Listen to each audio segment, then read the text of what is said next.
and stuff happening. All right, well, good morning. Welcome to yet another Texas Power Up. Most of you guys, who's got kids back in school?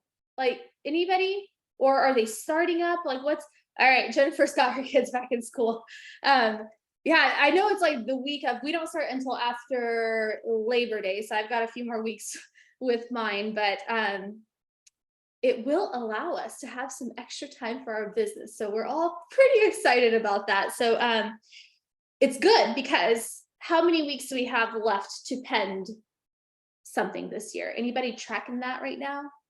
16 feet, 17. Yes, who said that? Jennifer, you're on a roll this morning. Yes, 17 weeks left, which sounds maybe like a lot, but 17 weeks will fly by, right? So I love that we're counting it. I love that we're measuring it. I love that we know that, hey, 17 weeks is all we got. Let's make the most of it.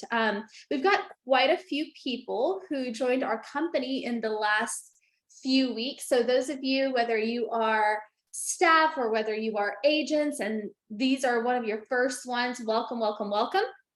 I'm glad you're here. We're going to start out with shout outs and gratitude this morning. So you know what to do. Go to the little reaction button, raise your hand, and get that party started with everyone having a good morning on gratitude and shout outs. And I feel like maybe you guys are still searching for the reaction button just at the bottom.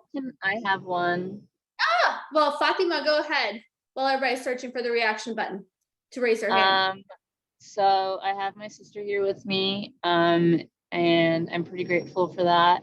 We're going to our final walkthrough on a condo for her. So she's very, very young, and it's a pretty proud moment for both of us and the whole family. And then also just like happy to have like the team behind us, or behind me, and support me throughout my journey in my business. I love that. How old is your sister? She is 22. Ooh, and she got her first board. I love it. Yeah. Okay. I love our vocabulary around this. First door. She got her first door, right? There you go. Thank you for sharing that, Fatima. That's awesome. Okay, cool. Well, congratulations. Final walkthrough time. Those of you who are 22, you can make it happen too. That's awesome. Alexandra, good morning. And for everyone who doesn't know Alexandra, she is new to the Austin team. She's part of our staff and growing and working on some awesome initiatives. Welcome, Alexandra. Thank you. Thank you. I have a sister shout out this morning too. And yes, I'm Alexandra. I'm so excited to get to meet you guys and be joining Ben Kenny here in Austin. With just nourishing our client and community and also creating some creative strategy for brand and marketing. So we're very excited. And my sister shout out is for my sister, Cerissa, who has always been my biggest cheerleader, coach, teacher, mentor in more ways than one. I love our older version of the coaching more than like when we were younger coaching, but there's always been coaching. And she's always just been my biggest advocate and my biggest, like, here's a victory path. Let's do this. And like this past year, I went through some huge changes in the entertainment industry, and she really helped me see a new way, which led to an introduction to Adelina. And I'm just so blessed to be here in Austin on Adelina's team and joining our incredible team here. And I'm just gratitude abound to everyone here and sister shout out. So thank you. Oh, I kind of love that because who here is like a first child, like the older kid, right? Our dream is for our siblings to say that we're a good coach and not that we're bossy, or we tell people what to do, or give lots of advice. That's so awesome. I do like the adult version as well in my own family. You're so spot on. That's awesome. Jennifer, good morning. Morning. I want to shout out our amazing, phenomenal director of ops, Michaela. She is everything. Everything that I need or ask for, technology-wise, just anything that allows my business to run a little more seamlessly. She gives me peace of mind. She's my entertainment here in the office oftentimes, but she's great for morale, for accountability, to keep me focused. And like I said, entertained. I'm so grateful for you, Michaela. You have no idea. You're so valuable. Love you, girl. Oh, that's amazing. I love that. Jen, you nailed it. All of our staff, you guys are amazing. Michaela, you're really like shining this morning. I love that. I love that. Daniel, good morning. Morning. I am super grateful for the business health initiative that we've done on our team. It has just given me so much clarity in my business, and I'm super excited to see the results, a few months down the road, but it's exactly what I needed. And so just the constant moving forward and getting better and bringing more value to the team, super grateful for that. Daniel, you might be the only one who is grateful for the business health report on our team, potentially. So in Austin, at first we would measure dials back in the day. And then, a few years ago, we started measuring contacts, and we made a switch in July. And it was a big switch because we saw the market shifting and we're like, oh crap, like we gotta do something, right? And we were looking in our databases and we were like, realized that there's a lot of opportunity there that we just kind of let die. And so we created a new initiative, and it's been, like all things, slow going. But Daniel, I have gratitude for you that you have definitely stepped up with it. And that has been fun. That has been fun. Thank you for going all in, essentially. Allie, good morning. Happy yellow outfit day. I have this problem. I found these yellow pineapple earrings. My whole team's heard about it. So now I just keep buying yellow stuff to go with my pineapple earrings, but it is what it is. My shout out is for Cerissa, and it's like, I need to put this in really clear words, but Cerissa created an environment on our team where we all feel like leaders in our own way. And she's allowed for us to show up as the best version of the leader that we are, just innately. And so I just think that's super cool. And yesterday on our Power Up, we did gratitudes, and the majority of our team was just saying how grateful they are for our team and everything that the team, like just being a part of this team, allows for them to do in their life and in their business. And so it was really cool. And so Cerissa, you're the bomb.com. Oh, I love that, Allie. You're awesome. You're awesome. Thank you for seeing that in Cerissa. Thank you for your entire team seeing that in Cerissa. And ultimately, right, Cerissa alone is not going to do it all. So, right, that teamwork is amazing you guys have up there. So, wow, what a great, look at us. We're just moving along. I have a couple shout outs. Memo, who is maybe on this call, he pended a $376,000 deal from a sign call. So I'm only sharing that because, y'all, if you pick up your phone, you just don't know who's on the other side of it. It's really, really important to just pick up the phone, make that conversion, turns into business more often than you would think. And I also want to shout out Casey Carlson. If you guys didn't get to listen to his wealth building workshop yesterday, it feels like it's like Texas takeover on place trainings, because we have had so many awesome Texas leaders on there lately, from Jordan, from Casey, and just like there's so much more coming up. So Wednesdays there's a wealth building webinar, which is like a workshop, and it's like from 2 to 2:30, so it's like super fast. I think what I love most about it, and Casey was sharing this yesterday, like it's a fail forward, right? It's not like we're all winning, but man, when you talk about it and you listen to it every week, like it inspires me to go buy more doors, more houses, right? Because $1 million, it sounds like so much money, you guys. And let me tell you, it's not. Like, imagine being 60 and you only have $1 million. It sounds like so much money, but take that $1 million. First of all, inflation, you're not going to have $1 million. It's not going to be $1 million then. It's going to be like probably like 900,000. And then say you live 30 years, right? Like you'd be living on, I don't know the math, like 30,000 a year. Like that's not a lot of money. If you only had $1 million by the time you're 60. So it's not about money. It's about creating the life that you want so that you can have a good, prosperous life after you decide that you don't want to work as hard as you are working right now. So it's a really good conversation. Tune in on Wednesdays. But this morning, we're going to switch gears. We're going to switch to our topic of the day, which, funny enough, is going to be Cerissa. So let me spotlight her for everyone.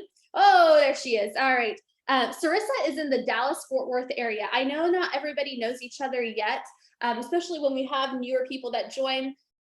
Awesome. Cerissa is one of our leaders in the Dallas-Fort Worth area. She and her team, you'll have to correct me, but I think over $3 million in revenue last year, right? Like, do you know your stats? Yeah, we did right around 3.4 million in income. We had 367 units closed, which means we helped a lot of families. And then we also did about 125 million in volume. Yeah, so like really, really good. Like I'm talking like top 10 in Texas. Really, really awesome. You're an awesome mom. She's an awesome human. Obviously, her people think she's an awesome human. So one of the things you guys requested over and over this year is we want to get to know some of the leaders. We want to know kind of like where, like, how did they get to where they are? Because we see this version, and then like, how is it going now and what's next? So we'll just start on that path and just talk about your journey. Like, what's your background? Like, did you grow up in Dallas? Like, how'd you become Cerissa? Awesome. Well, thanks guys. And super sweet shout outs this morning. Y'all just like, I was like, don't make me cry. Don't make me cry. We can't start out like me crying. And then you guys, you know, I got to pull it together. So anyways, no, I appreciate y'all so much.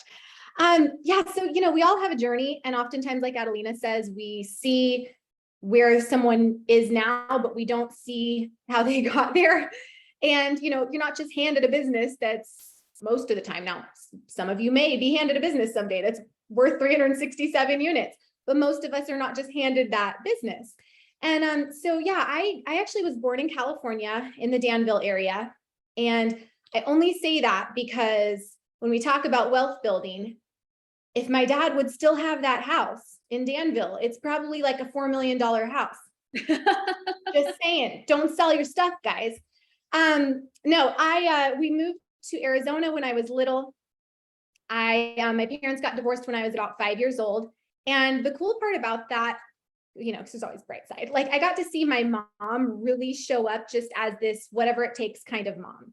And I will tell you, like, entrepreneur from the heart. She was the kind of mom that was like, you know what, I want to spend time with my kids.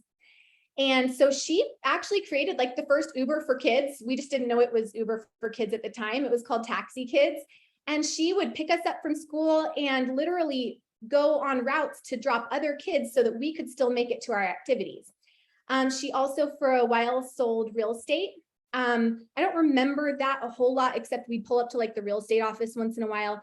It was definitely not her full-time gig. She was full-time mom.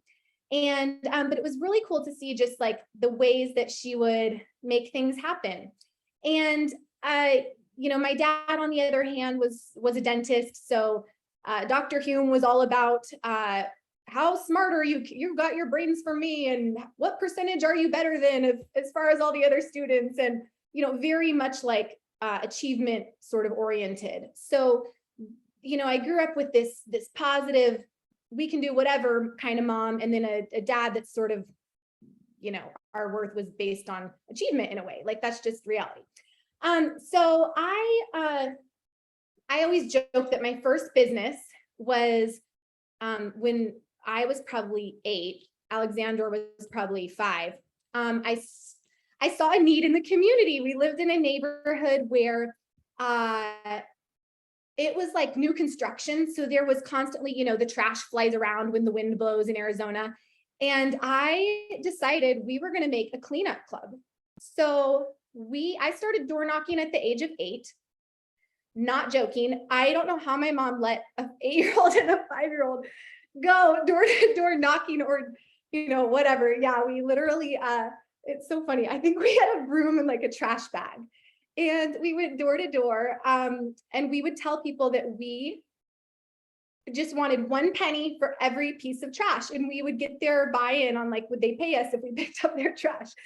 I don't know how we would walk away with like 200 pieces of little tiny, I mean, that was the cleanest their yard has ever been. So, anyways, we'd walk away with a couple bucks a house, but that was our first business. In 96, we moved to the Dallas area and went to South Lake Carroll so we could have the best schools. And, I grew up a dancer, a performer. I also started playing soccer around that time because as a dancer, you're good with your legs. So I started playing soccer and I was competitive and I was fast. Now in high school, I remember my mom, I think she wanted us to just stay out of trouble. So she was like, not that we were good kids, don't get me wrong, but like we had to pick an activity. So we had to pick, do you want to stay dancing and playing sports basically every day after school? Or, when you're 15, 16 and you can get a job, do you want a job? Well, I've realized I could still do like the school sports and school drill team, but I could also make money. So I was like, I'm going to get a job. Now at 15, your choices are like Schlotsky's Deli. Okay. So I smelled like mustard and onions and like learned to make good sandwiches and it was disgusting. And they played way too much of the Beatles music. So I can't listen to that anymore. But, I wanted to make money, but I still wanted to perform. I also found that on nights and weekends, because of my talent with dance, I could make about 20 bucks an hour doing private dance lessons for girls that wanted to make drill team. So I've always been sort of a little bit that way, right? I graduated with honors, and at the time you got to like pick if you were top 10%, you could pick whatever state school and just get in. So I was like, how am I going to pick school? So I went with who had the best dance team, which I don't know how I thought it was Texas A&M. Don't go there for dance, y'all. I quit like 2 months in, and then I was like, what am I doing? It is a great school, but end of that year, I sat with my best friend at the time, and she was so inspiring. And it's really cool when we ask questions of people, what that can pull out of them. But she said to me, if you could do anything right now, what would you do? We were literally like, it was the first day of summer after freshman year. Okay. And I said, I would still be dancing. And she goes, then why don't you? And I'm like, I don't know. So, Casey, whatever. It's a good dance team, Casey. It's just, okay. So, I told her, I said, I'd still be dancing. Well, we looked up and I had missed Dallas Cowboys cheerleader tryouts literally by like 3 days. Okay. It had just happened. So she said, well, the Mavs are trying out in like 3 months. You have 3 months.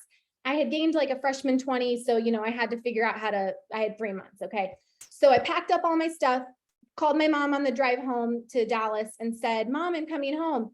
And, she welcomed me, and I figured it out. Well, I obviously wanted to finish college. So I had a certain amount of money that my parents gave me, and being money conscious always and sort of trying to be the responsible child, I could either go drop it at SMU in like a year and a half, or I could utilize it at like a local school. So I went to UT Dallas, got a great business education, and continued dancing for the Mavs through that time. My first job out of school, Adelina, do you want, am I okay? Just keep going. I love that. Like, I don't have to even like ask you questions. Okay. You're just gonna go for it. I'm just gonna go for it. My first job out of school. Well, here's a funny thing. So you guys hear about this mortgage crisis of like 08, 09, and a lot of you weren't born. Okay, let's be real. Or if you were babies. They gave me a house when I was 21 and I hadn't graduated college and I had no job. Y'all, it was a $260,000 house at the age of 21. Like, that is appalling. Okay. So now I still wish I owned that home, which I don't, but that is the kind of stuff that caused the collapse. Okay. That's why it's a different market than it is now, in a lot of ways. All that to say, I was checking the boxes, like got my job, got my, my house. And my first job was actually in pharmaceutical sales because I was told at the time that that was like the cool thing to do and you could make good money. And they were like, you'll get hired. And so I started in pharmaceutical sales. It was a good job. Like, I liked it.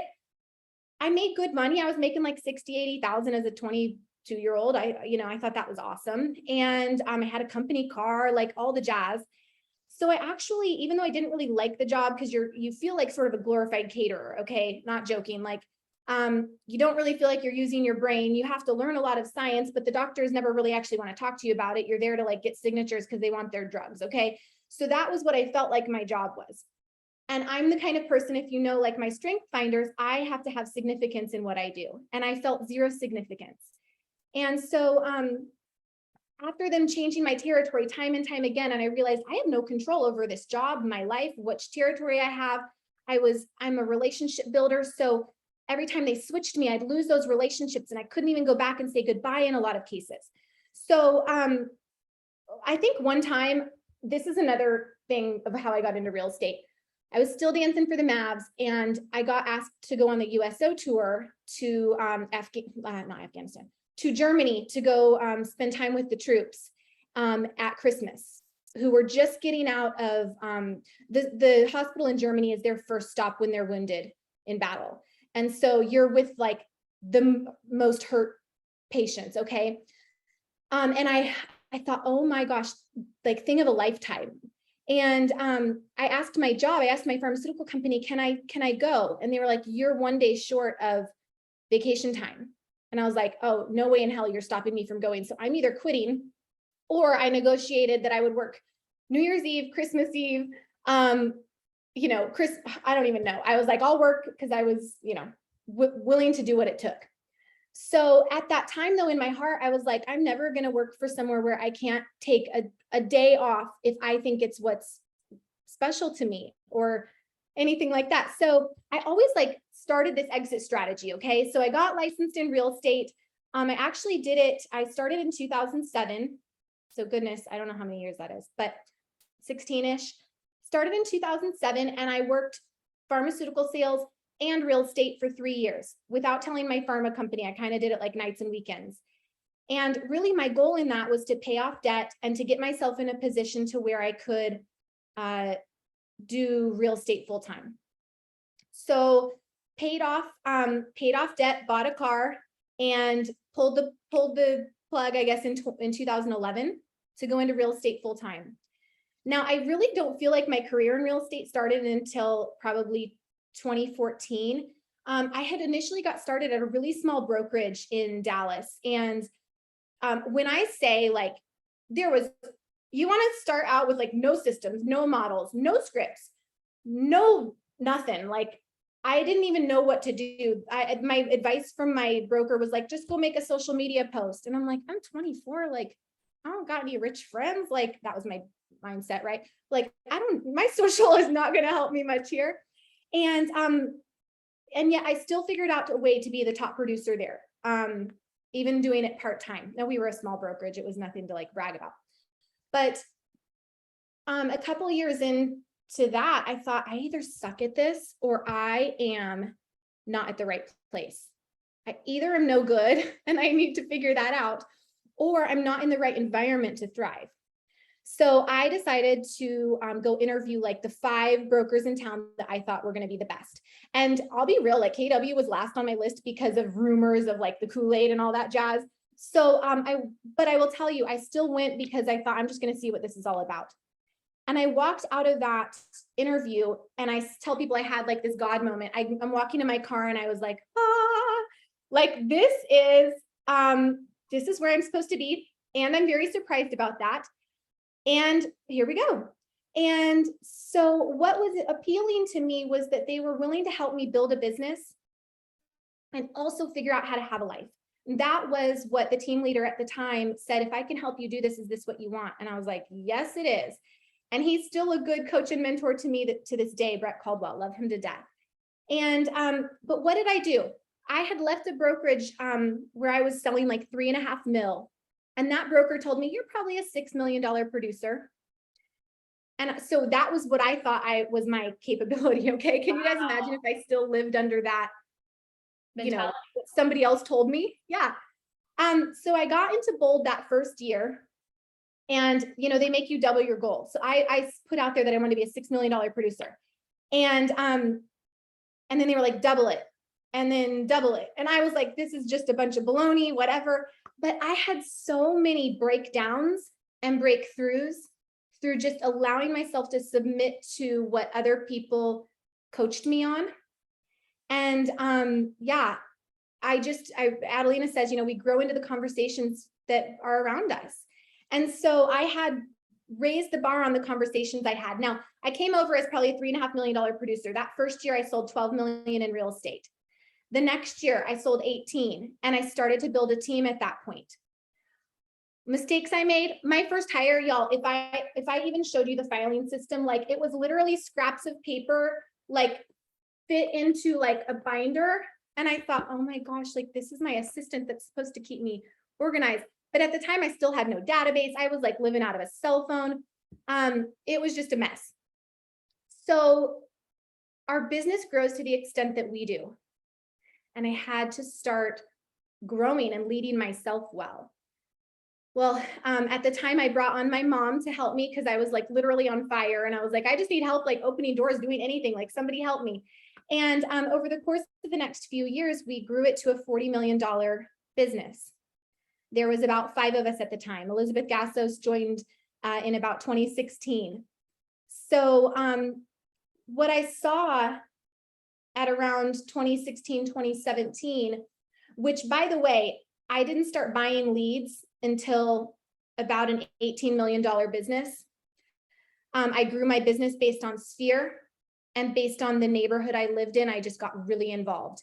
I would do like third Tuesday tour where I'd get all the moms to come over and have a glass of wine and some snacks, and I'd go tour the 3 best properties in the neighborhood that were available to show. And it just became this thing, and they'd bring friends that wanted to live in the neighborhood. And I got involved in the PTA, and I would door knock, as uncomfortable as it was for me at the time. And people just knew who I was, and they knew me and liked me, and therefore trusted me with their real estate transactions. Now, around 2016, 2017, I was talking with my coach at the time, Tony Caliendo, and I said, you know, what I really need next in order to keep great talent and in order to keep growing is I need systems, models. Like I was looking at people's, you know, mission, vision, values. I'm like, I don't got any of that stuff. Like I'm just showing up and trying to do the things. And I also wanted a tribe. I wanted people that like didn't see me as competition and wanted to see me succeed. And I really needed a value proposition so that my best people would never have to leave. I wasn't afraid of their success. I wasn't intimidated by their big ideas and their big goals. I just thought, man, this is so cool if we can do this together. Gary Keller says he always partners. Every business that he has is a partnership. He had Adelina and I do an exercise at the last mastermind, and I've shared this with the team, where you write your name with your dominant hand, right? And it's like, looks pretty. And then you write it with the other hand and it comes out horrible and it takes like 3 times as long, right? And so the lesson there is to stay in your dominant lane, stay in your dominant gifts, stay doing what God has gifted you doing, and find partners that do the things that are not your strength and not your gift. And I didn't have that visual at the time, but I've always sort of built my business by working to stay in my strength zone and in my energy zone. And I make lists all the time about what parts of the business do I love right now? What do I not love right now? Like what gives me energy and what is killing me and I postpone and I delay and I do everything I can to not do it. Now, some of those things you still have to do because they're going to get you to where you maybe someday don't have to do them, right? We still have to do a lot of the hard things until you don't have to do them and you can choose time or money. So in 2017, after putting out to the world what it is that I was looking for, I actually saw Ben on stage with Jay Papasan in Vegas, family reunion 2017. And when I went to that family reunion, I said, I want to be in a room with people that I want to be like. And this class was called Give a Million. And I was like, well, you got to have $1 million to give $1 million. So I'm going to that class. And 5,000 other people thought it was a great class. So we were sitting in there and I got to hear the mission, vision, and values of the company. What really stood out to me was the vision of just giving back and being generous and having this ripple effect of generosity, and that we can outgive anyone and in doing so attract everyone, and to err on the side of generosity. And I just thought, man, this is like such a cool this is so cool. So I R&D'd, ripped off and duplicated what I could from that. And then later that year, I got a call from a gentleman in Austin, and his name was Tim Heil. And he said, Cerissa, I hear you're doing great things up in Dallas, and I want to expand to Dallas. Would you consider partnering with me? And at the time, I'm like, nah, bro, I'm going to expand to myself. But I mean, I'll chat with you. That's cool. So, so I met with his president of his company and thought, holy crap, this is going to solve all the things I told Tony I wanted. The systems, the models, the tools, the tribe. Oh my gosh. And it got my wheels turning. I'm like, I asked for this. But I said, if I'm going to do this with anyone, I want to see if I can partner with the Ben Kinney companies. And so I called Adelina because she was the only person I knew. And I didn't know I was name dropping at the time. Adelina maybe have not heard this story, but I didn't know I was name dropping at the time. But she's like, girl, we have like 1,000 applications. And I thought, okay, well, I'm just calling because I was chatting with Tim Heil, and she's like, you're talking with Tim? Okay. You know, here I am. So all that to say, like, it really solved all those things I was looking for. And it was a partnership, and I got blessed with people like Adelina in my life. And here's what I learned. I learned that partnerships, the right partnerships, really do make a massive difference, and that you can go further faster. And I didn't have to drain myself with all the things that weren't my strength.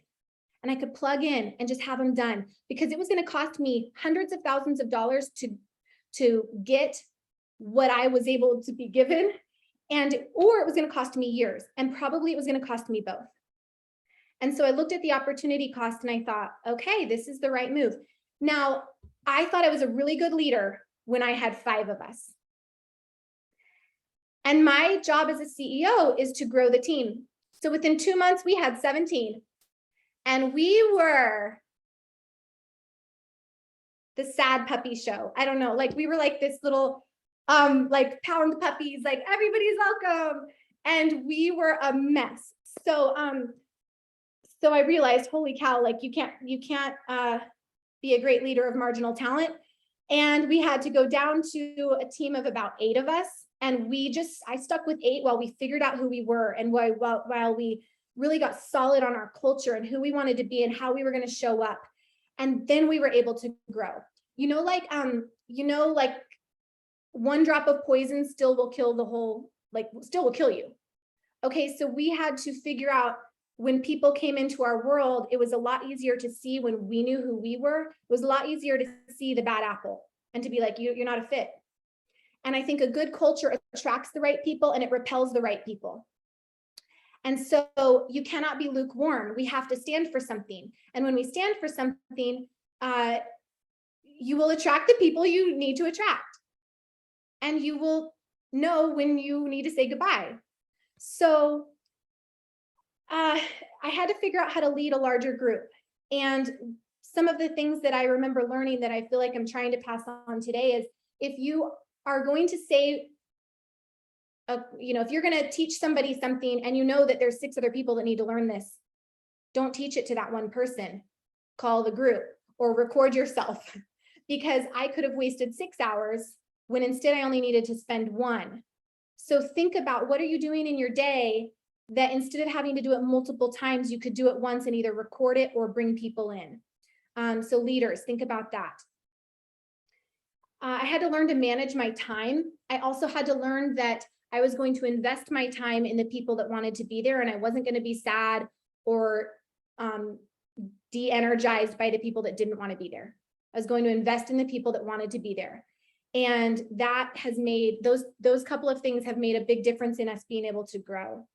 I think also I had to realize, like, I didn't know it all, and that it was only in my humility of even coming to KW and saying, I know I've been an agent, but I'm just going to take all the new trainings and I'm just going to see what I don't know.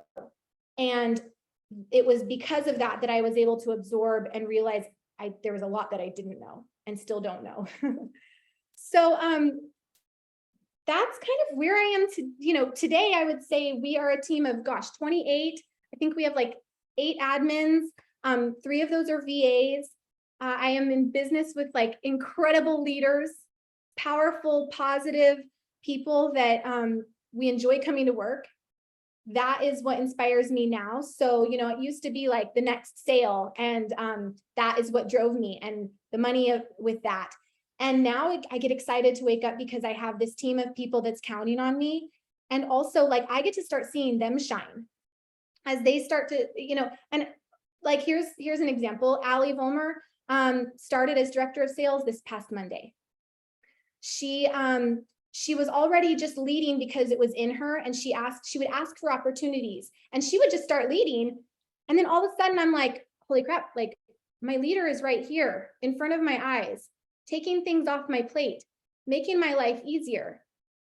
Wow, right? So if you want to be a leader, just start doing the things, guys. You know, DJ Mack is our productivity coach for our first 12 agents in their first 12 units, which is a very different time.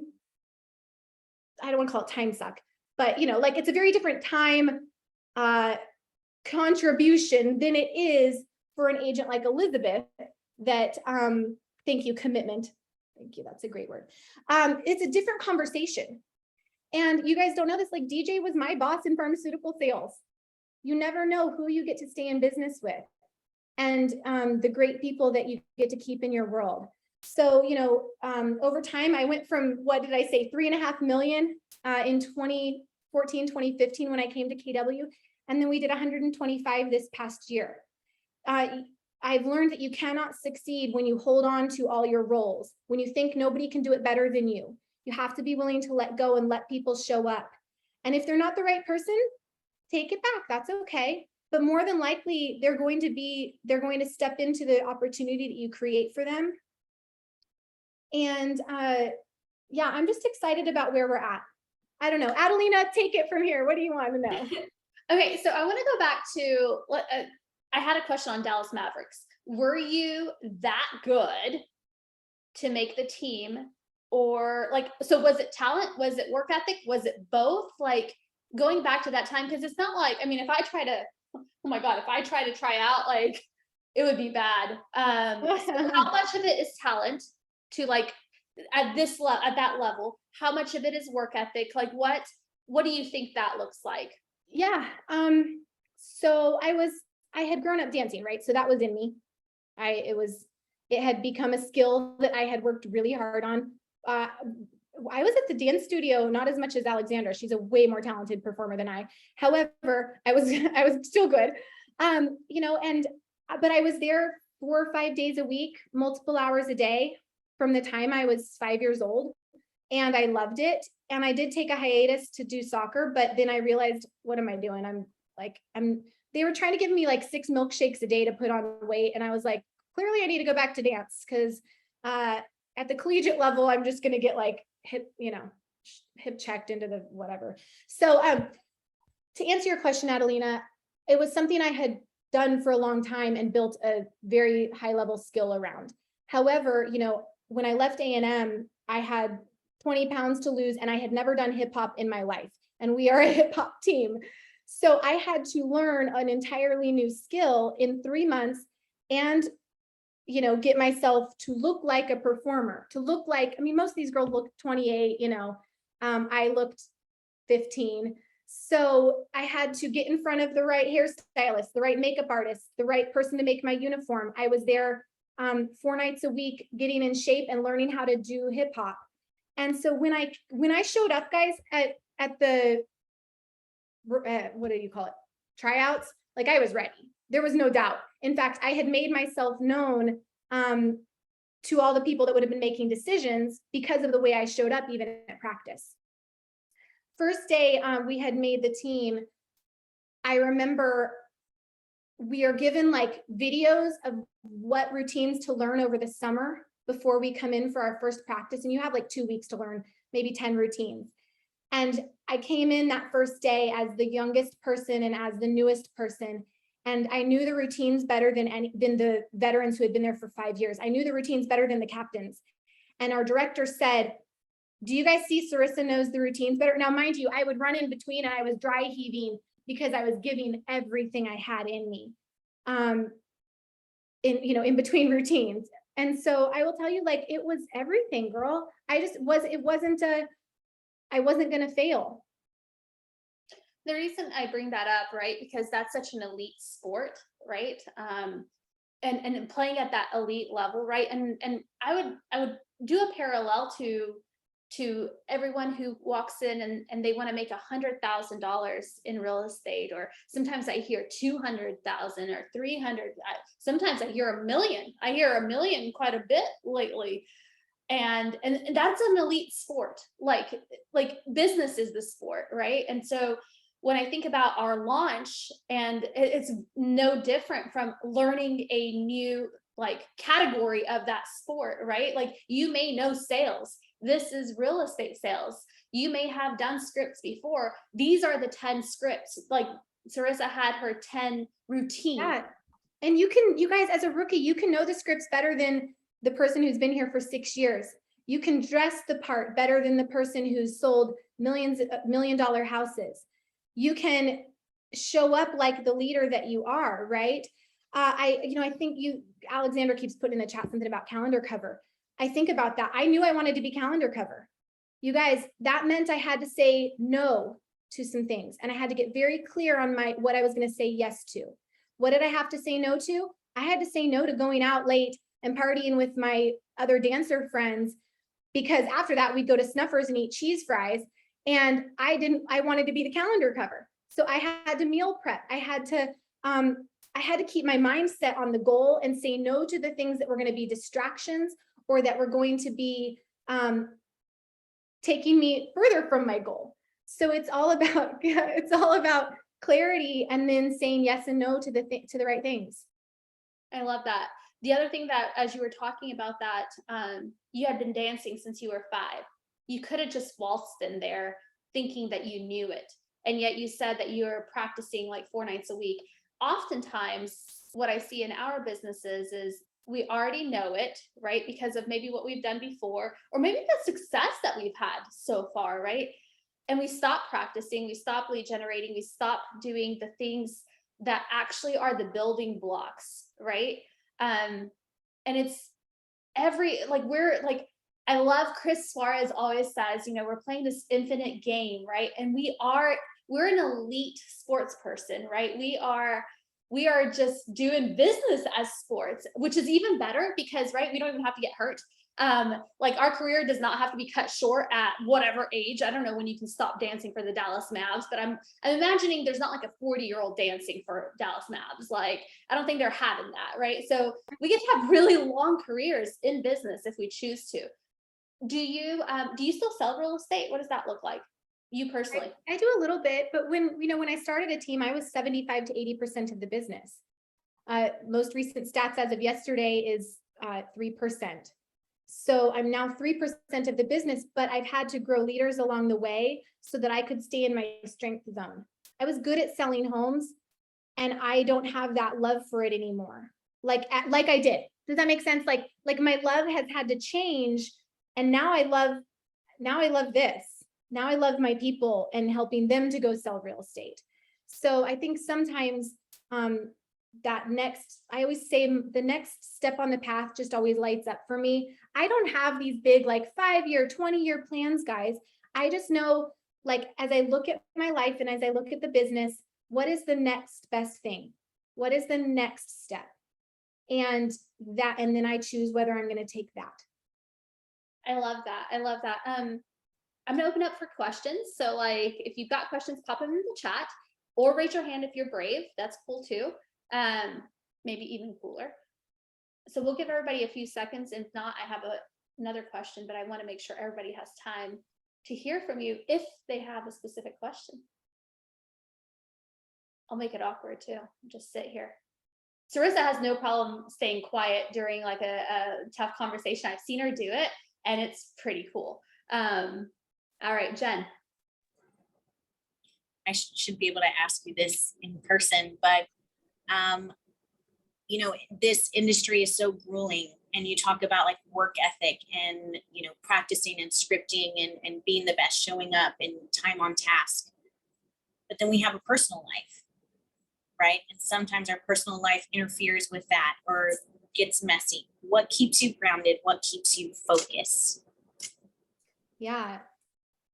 Well, I think knowing what's most important. So, my faith is really important. That keeps me grounded and keeps me focused. And like in the bad days, you can, draw on strength from that. I think that having the right people around you and knowing that there are certain times in life where, you have to rely on the team. Guys, there's a reason why we have a team.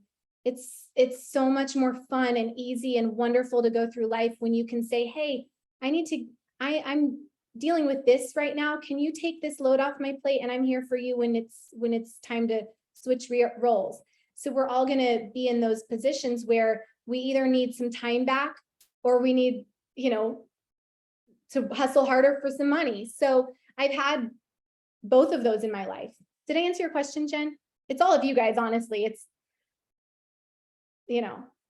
I show up and I get, walk into the office and like, I do that for you guys. I don't do that for me. Right. Yeah. Having people. Yeah. I love Cerissa's answer. And just as an observer of Cerissa, just, since 2017, so not that long, 5 years. I will say like hearing her right now, like it sounds like everything's just perfect. Right. And everything's kind of been perfect. And I mean, here's the reality though, right? Like you get to choose how you show up every day, right? Because the reality is nobody has a perfect life. Not Cerissa. She's probably dealing with crap. Not me. I'm dealing with crap. Not Jen. She's dealing with crap. Sally's dealing with crap. Becky's dealing with crap. Matt, DJ, everybody's dealing with crap. It can't define like how everything turns out because then we're reactive. And if we're reactive, then everybody else has power over us, right? And it doesn't mean that like you have to put on a happy face if you're not happy, but you can say, hey, like this is what I need help with right now, right? I love that. Yeah, and you can have like we say this, and I'm sure Adelina says this. You can have a bad day. You can even sometimes have a bad week. You cannot have a bad month. Okay, so like, do what you need to do. Yeah. I love that. Daniel Weiser posted something in chat that was really good. You guys should read it. There's a reason we have a team. Isolation kills, and some people choose to isolate even within the team. For all of us who you see as strong people, Cerissa is certainly someone that I think is tough as nails. I mean, she is tough, right? She's tough because she also chooses to surround herself with tough people who love her through it, right? She has a tough mindset, right? Elizabeth. Good morning. So I don't have a question. I know Cerissa pretty well. But I just wanted to say that I think one of Cerissa's superpowers. So some of you guys don't know, I actually used to live with Cerissa. So whenever I first started in real estate, She's a great roommate. yeah, I was like, whenever I started in real estate, I just like quit my old job, had no money saved, and just was like making it work. And my roommate at the time, she's with her now husband. I was like, I need a place to live. She's like, come live with my 4th bedroom with my 8-year-old and my 2-year-old.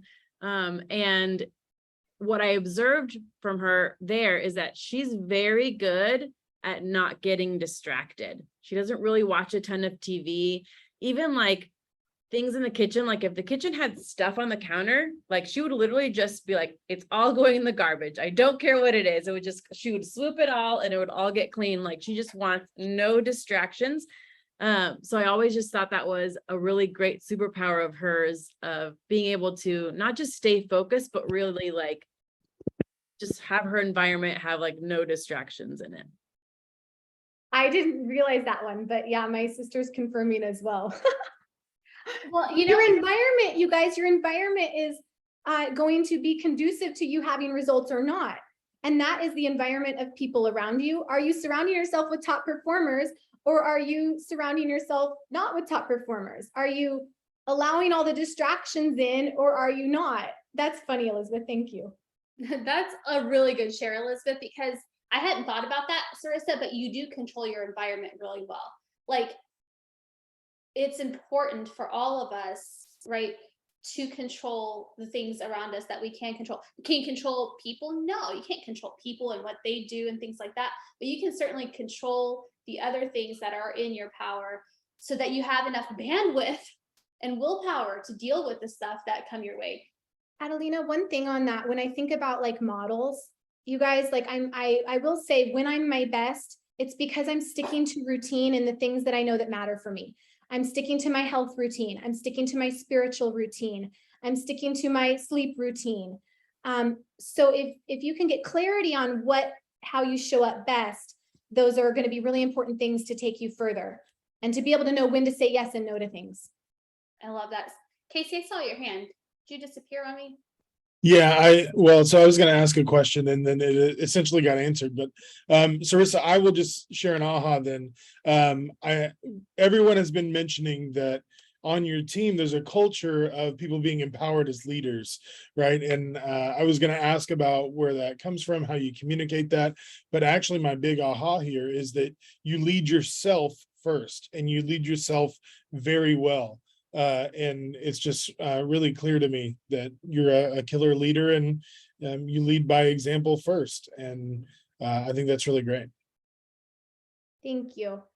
I have seasons where I don't, you guys, we're all human. And then you just have to get back on the routine. You guys, we're going to fall off the lead generation wagon once in a while. You're going to fall off I stuck to my calendar wagon, and you just get back on. The new day. It reminds me of Ben's like leadership triangle, right? And he talks about like the base of that triangle is leading ourselves, right? It's very difficult long-term to lead other people, to attract other people to our business, to really build at our potential, right? Cerissa's potential obviously wasn't 6 million. Her potential was much higher than 6 million. The way she got to that potential outside of just, the environment she surrounded herself with was her self-leadership, right? I think that's really important. That's a good piece. There was a question in here that I just wanted to make sure that we got to. And it was Vera. She said that you mentioned strengths finders. Like, what did you use to find that? And then I think all of us are probably curious, like, what your top 5 are. Yes. So Strength Finders is actually a test that you can take online. I don't know all the background on it, but oh goodness, I wish I had it right here. One of mine is significance. One of mine is like learner. I love to learn. I stay in a state of like wanting to learn things. It annoys people when they're around me because they'll ask a question. I'm like, I don't know. And I want to Google it. I want to know. So just being inquisitive. Also one is like input, and I can't think of the word for it, but being like, I'll learn something and then I do it. It's activator. Thank you, activator. So one of mine is like, if I take something in and I'm like, we're going to do that. Like we will implement it. So those are 4 of my top ones. That's definitely why I get along so well with you. Also have activator and input in there. Very cool. Very cool. I love that. Last thing, we're in the final leg of the year, also the final leg of this power up. What advice, do you have any advice for finishing strong? Yes. Yes. So when I think about that, get clear. Once again, we've talked about this multiple times. Get clear on your goals. Go look at your vision board. Remind yourself why you're doing this. Surround yourself with, the environment. Put yourself in the environment of success. And then I think a really powerful question to ask yourself is how? How am I going to hit these goals? How am I going to close 15 more units this year? Because when you ask this powerful question of how, what's interesting is our brains, which are very powerful, they start finding a way. Subconsciously, they start looking for how is that going to happen. And if you're somebody who reads scripture, it's ask and you shall receive. So just ask, like put it out there. Ask people, ask the universe, ask God, ask whatever for what it is that you're wanting to achieve, and you will figure out a way. I really, really like that. So there's a couple things that happened this far in the year, right? You're either feeling good about life because maybe you got lucky and you had a good year. Maybe you stuck to your routines and your business plan, and you're at a place that you feel good about it. And I also see like that discouragement pop in, right? That you didn't do what you needed to do. You also know you didn't do what you needed to do. So it's not like, it's not even a sense of entitlement, right? Like, but it does get discouraging at this point in the year. And because I see a lot of drop off, like part of it is we probably didn't do as much as we should have during the summer, right? Like that's why we have the fall drop off. I mean, I've been there. Cerissa's probably been there. We've all been there, right? So you're not alone. But you do have to make that switch. I think that's one thing I admire about Cerissa is she does make that switch and she makes it quick, right? Ben always says, you got to have a bias for action, right? You can't live in your feelings. You can't live in the things that are like going wrong. If you do, like, it's a dangerous place to live in, right? Like, I mean, it's not moving you forward. It's actually moving you back. You're not even staying in the same spot anymore, right? So I worry about, I don't even worry about like getting discouraged because that's part of life, by the way. We all get discouraged. Probably 50 times a day. Mary sits beside me, our director of operations. We live in this little closet at the office, literally a storage closet because it's the last place left in our office to sit in. And like, I'm discouraged every day. Like there's a million things I want to do better because like it's always going to be. Cerissa's got her list of stuff. Everybody's got their list of stuff, but like you can't live in discouragement. You can't live with like those negative feelings. You got to switch and like get into how mode. Well, how am I going to get over this? How am I going to move forward? Right? Because like, it's not a fun place to live. You don't want to live there. Nobody wants to live there with you. Right? So what an awesome power up, Cerissa. Stay in a state of gratitude. That's how you get over discouragement.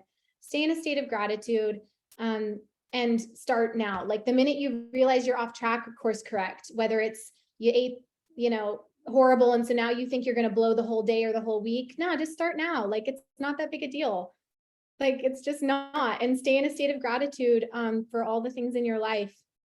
I love that. We're very blessed, you guys, all of us. Yep, right on. Stay in a state of gratitude, get into action. Ben would say success is survival. So, having a bad day, having a bad week, having a bad month, you got to survive it and move on. Like that's the rest of us. I love that. So guys, it's the end of our power up. Next week, we're having a power up. And then the week after is actually Mega Camp week. So if you are making that investment, I think it's $649 a ticket. So it's a bigger investment. If you are making that investment and you're coming down to Austin, love to meet up with you guys. We've got a Facebook chat that I'm happy to add you to so that you know what's happening and you're part of that. So just send me a text, send me an email, like pigeon carrier, whatever, so we can get you into that chat so that you're just part of all of this and just having fun with all of us and really leaning into this community because that's what it is, right? We don't need another team. We don't need another system. We need like community, right? People are always like, what book are you reading? What? And it's like, I mean, there's a million books. Cerissa will give you a million. I'll give you a million, right? We don't need another book though. What we need is like a community of people who will hold us accountable, hold us able, love us through all the thick and thin, right? We need community, right? We're built for community. So would love to see you guys. We'll do, if for those of you who are not able to invest at this time into that growth at Mega Camp, the two things coming up is we're going to do Texas Power Up with Mega Camp takeaways. So all the good stuff you'll hear anyway. And then Built How is coming up at the end of September. So that's going to be a really amazing conference. If I had to choose one of the two, it would be the Built How conference. If you can only make one of the two, I would choose the Built How conference. So you guys, you're amazing. Cerissa, you're amazing. And we'll see you guys next week. Bye guys. See you later. Thanks for having me.